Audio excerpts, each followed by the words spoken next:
کے بعد مرحومین کے لیے گھر میں قرآن خوانی کروائی جاتی ہے۔ اس میں عورتیں بچے آ کے بیٹھ جاتے ہیں اور خوب باتیں چلتی ہیں، تو ایسی قرآن خوانی کروائیں یا نہ کروائیں۔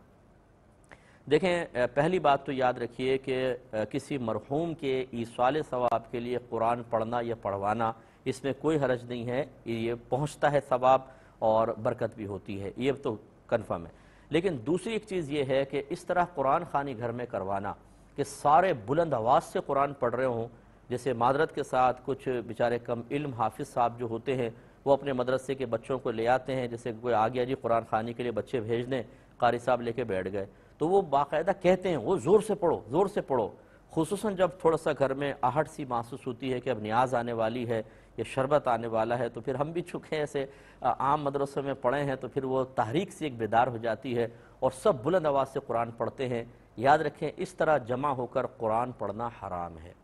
مدرسے میں پڑھ سکتے ہیں کیونکہ وہ قرآن پڑھنا نہیں ہے، وہ تعلیم و تعلم کہلاتا ہے۔ مدرسے میں بھی بچے سارے بلند آواز سے پڑھ رہے ہوتے ہیں، وہاں جائز ہے۔ یہ ہے قرآن خوانی، یہ تعلیم و تعلم نہیں ہے، یہ صرف قرآن پڑھنا ہے۔ اس لیے سب اگر بلند آواز سے پڑھیں گے گناہگار ہوں گے۔ ایسی قرآن خوانی نہ کروائی جائے، یہ کوئی مطلب نہ سنت ہے اور نہ اس سے کوئی ثواب کی توقع ہے۔ ایک تو یہ بات۔ دوسرا، اس طرح قرآن خوانی کرانا جیسے آپ نے فرمایا کہ عورتیں بیٹھی ہوئی ہیں، شوہروں کی غیبتیں چل رہی ہیں، ساس کی باتیں چل رہی ہیں، قرآن پڑھتے پڑھتے ارے یہ تو بتاؤ تمہاری نند کا کیا ہوا، وہ مسئلہ حل ہوا کہ نہیں ہوا، پھر نہیں پتہ نہیں ہوا ابھی چل رہا ہے، اچھا چلو جی یہ پڑھ لیں، پھر ارے وہ ہاں وہ تو بتاؤ کیا ہوا، ارے بھائی اچھا بعض کہتی ہیں یہ صفحہ میں پڑھ رہی ہوں، یہ صفحہ تم پڑھتی جاؤ ذرا جلدی جلدی ختم ہو جائے، اور یہاں تک مناظر دیکھے گئے کہ ایک ایک ساتھ دو دو صفحے تین تین صفحے، اور پھر کھانے کے لیے سب مستعد ہو کر بیٹھ جاتے ہیں۔ وہ بیچارہ مردہ بھی کہتا ہوگا بھائی کچھ تو پڑھ دیتے میرے لیے، کھانے بیٹھ گئے اور میں یہاں پہ پڑھا ہوا ہوں۔ اس طرح چھوٹے چھوٹے بچوں کو لا کے بٹھا دیتے ہیں، تو اگر یہ آپس میں گفتگو چل رہی ہے اور قرآن کی بے حرمتی ہو رہی ہے، ایسی قرآن خوانیوں کو بھی کوئی فائدہ نہیں۔ تیسری چیز یاد رکھیں، اگر پہلے سے طے کر لی گئی اجرت وغیرہ، ایسا قرآن پڑھوانے کا کوئی فائدہ نہیں، اس پہ ثواب نہیں ملے گا کہ آپ نے کسی سے طے کیا بھائی بیٹھو قرآن پڑھ لو، ہم آپ کو اتنے پیسے دے دیں گے۔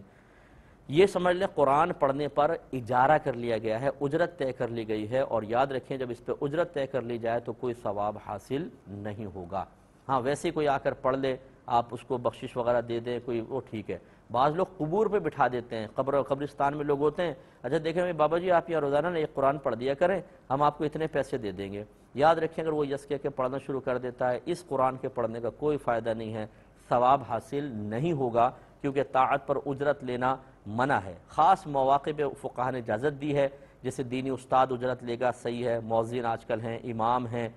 یا دینی استاد پڑھا رہا ہے جیسے فقہ وغیرہ کی کتابیں،